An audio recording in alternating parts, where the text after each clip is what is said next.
Right next to the honey and pearl corn, I'm sticking my second to last bean, broad bean. It's a mixture of coffee grounds, sheep poo, horse poo, chicken poo. You'll note I've got some of these green slug pellets around the corn. That's because of that, I was stripping them. The reason I'm planting this here is this water, so the bean can go right up it. This is actually the last one. It looks a bit crooked, but we'll stick it in anyway, next to this post here. Broad bean, Huey crimson. So I've got my corns planted way too close together, and you're supposed to plant them in rows of 4 next to each other for pollination. The thing is, the beauty about having your own garden is you can do what the hell you like and you can experiment. And I'm all in favour of utilising every bit of space in my garden. That's why I'm budding these plants up to each other real close. And I've been utilising things around the yard, like this bit of tin that had some timber in it. And I put some garlics in there. And these rotten old slabs that Firewood Matt gave me about 5 years ago, they're falling to bits. I stuck some posts in the ground, and I thought I'll just use them anyway. When they fall to bits, I'll replace them with more bits of old wood around the place. These posts will stay here for a while because they're tannalised, but I've got one lonely broad bean in there because there's a stake naturally there, and I'll plant it up alongside that, well I have, and I'll tie it up that there and go right to the top, right up to the very top. I started off knowing absolutely nothing about gardening, and I think I still don't know that much about it. But what I do know about it is I love it and I enjoy it. I did a broad bean here, next to this stake. And these are all the plants that come out of my mussel boys I could save. You can see underneath I've punched these holes. I did this during COVID in 2019, 2020 with my nephew Mikhail and my son and Eleanor that was staying here. A good mixture of compost and all sorts of goodies in here waiting to be planted out. The good thing about them is it's easy on your back. You'll see in the distance here my mussel worm farm, the claw bath. Apart from the yellow rat bait box on top, there's an old blanket and some plastic bags that the coffee grounds came in on top just to keep the sun from drying it up. The worms are underneath there and they're doing their magic. This must be now 5 years old. It smells like it, and that is seaweed that is broken down. Look at it, the sheep poo and all sorts of other stuff. That's what I'm using as a fert. That's the tiger worms that I'm growing in the worm farm. They do magic in the soil. They give you these nice castings. The stripes is why he's called a tiger worm. They really breed pretty fast too. We pop them back in there with his mates where it's nice and moist and just cover him up a little bit. Don't want to dry out too much. I'll put this over him. This is the leftovers of what was once watercress growing in here. And some of you might have asked what became of it. Well, I took everything out because it didn't really work. I think it was too hot. I used 2 half pipes, and I'm probably going to put strawberries in here.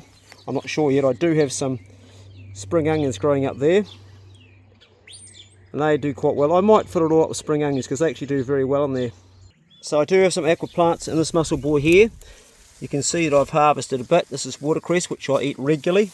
Absolute superfood. Probably best bang for your buck for nutrition. And I've also got some wasabi here that I've taken out of the main garden, and I'm sprouting new roots off it. So these guys here have got there's the rhizome down there. Oh, he's got the dirt on that one, so we won't disturb him. But I do have some that are just the rhizome with one tap root on it. These come from stewed driva, and these are my successful ones from the Catlins, which are my favourite.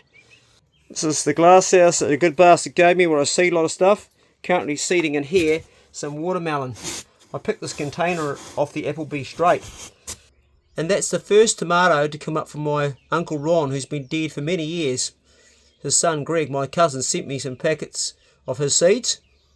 That's also one of his seeds from last year. So it's great to have these family heirloom tomatoes. Taken growing wild at the beach, these Cape gooseberries are a good crop to grow and delicious. The Allrack value, vitamin C is high in them, but the best thing is they just taste bloody good. How you identify them is they've got this heart-shaped leaf.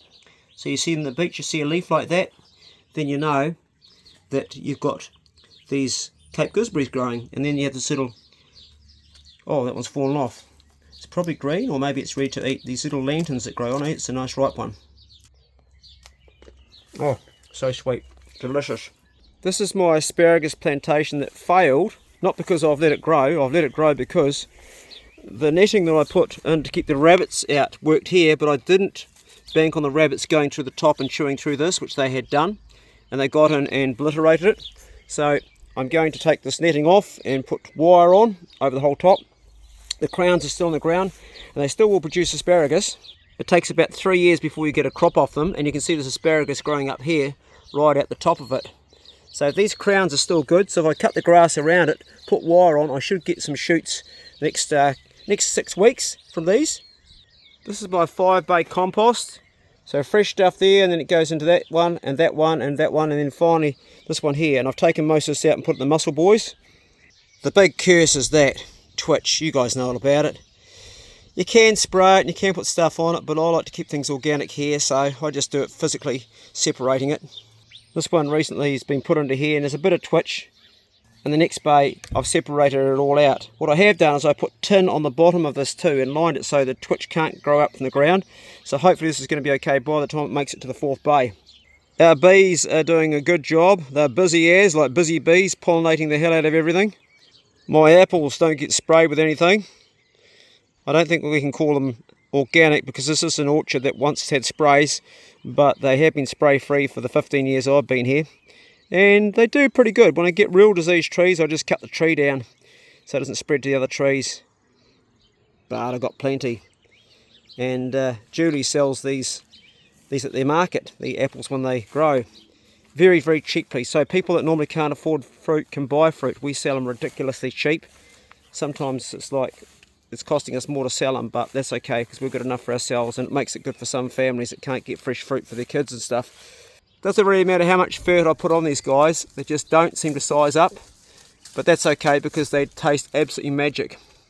Recently I invested in this. You can actually tie it with a lawnmower. It came from the mega store. It was $375, and as you can see I've got some dirt in it now. I've been using this, it's been actually really good. I've been sieving dirt and getting it nice and fine.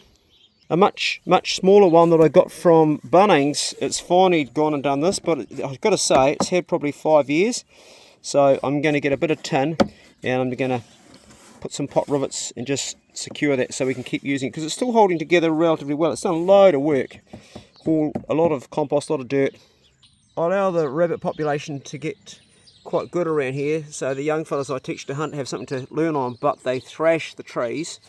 You can see the difference, this one here and this one that I put a dog cage around. This is a Kaffir lime and it's got a good crop on it, same plant, and they have not been able to get to it. These make really good juice for, say, a beef salad. You ever had a Thai beef salad? This is the great plant, but you can also use these leaves here. The classic leaf, it's like 2 leaves, a smaller one and a bigger one, and you roll them up and cut them really nice in a salad too. Very pungent flavour. I planted these guava berries plants 3 years ago, and I'm already getting fruit off them. There's no fruit yet, although I have a variety that is fruiting. This is one also, and next to it the good old kiwi, not the kiwi plant, but the good old kiwi plant that you see in everybody's garden, which just grows prolific. Feijoas, and this year I got a massive feijoa crop off them, and look how big this plant is. It's up to here already, way past my head, and it's only like 3 years, maybe in its 4th year now. It's growing so fast. Super duck right outside my window. The eggs are not fertile, so I'll be robbing them from her. Her mate's making some noise too. She's trying to make babies, but she's a hopeless mum. I will be robbing your eggs. And right above her is growing this massive guava plant, and there's the berry right there. There we go. These also are great. Tart, delicious. Shut up. Just going to water the rest of these beans in. This one's by a post here that will grow up alongside. The garden, or the raised bed that I've made out of old bales, is producing a lot of stuff very quickly. I planted these in a couple of weeks ago. I have had to put Dearest dust on here because the butterflies have been coming in through the gaps. I don't like using the stuff, and I also use the slug pellets just to keep the pests off, but I'll give them a good wash before harvest. I've buddied this one up, this bean, right up next to the tree tomato, which this year I got an amazing crop. and it's actually lasted right through the harsh winter. The frost didn't kill it. I planted this bean in beside this post here. This guy's got his own post as well. It acts like a mulch, the straw around it, keeping the weeds, suppressing them, but I do suspect the seed off it might grow. Also, it gives the plant a bit of support just around it as well, and shelters from the wind. These are the biggest broccolis I've ever grown, and I've got more coming on. Inside my sub-irrigated planter, I'm getting these beautiful chives, which I do love. Gardening is really good for our mental health. When I'm feeling a bit shit, I'm just not very happy with how things might be going sometimes, which happens sometimes, or happens to most of us, doesn't it? But when it does, and I'm just feeling either a bit just low for no reason, I come out here and I start gardening with my tools, and next minute I'm a happy chap again. It's not that it takes away any problems, it just gives you a time to work out and crunch ideas and find solutions to the problems while you're gardening. But I don't even think when I'm gardening, I just like pull weeds and grow stuff, and I really love the feel of it. I'll often get in here with my bare feet, get my hands into it, and it just feels good. It makes me feel like I'm in touch with the world. It gets me away from my phone and the editing table for stuff, and gets me away from just all the people and stuff, and I like it. And then of course the cool thing about it is this is my food, and I live off this, and I'll keep living off it. Anyway, I hope your own garden is going well this spring. If you've got a garden and it's pumping out some plants for you now, or maybe you're just about to start growing, it's a good time to start growing. I've got some potatoes I'm going to put in soon. That'll be cool. Good luck with your own gardening this spring and summer, and we'll see you next video. Go steady. We'll see you later on. Bye.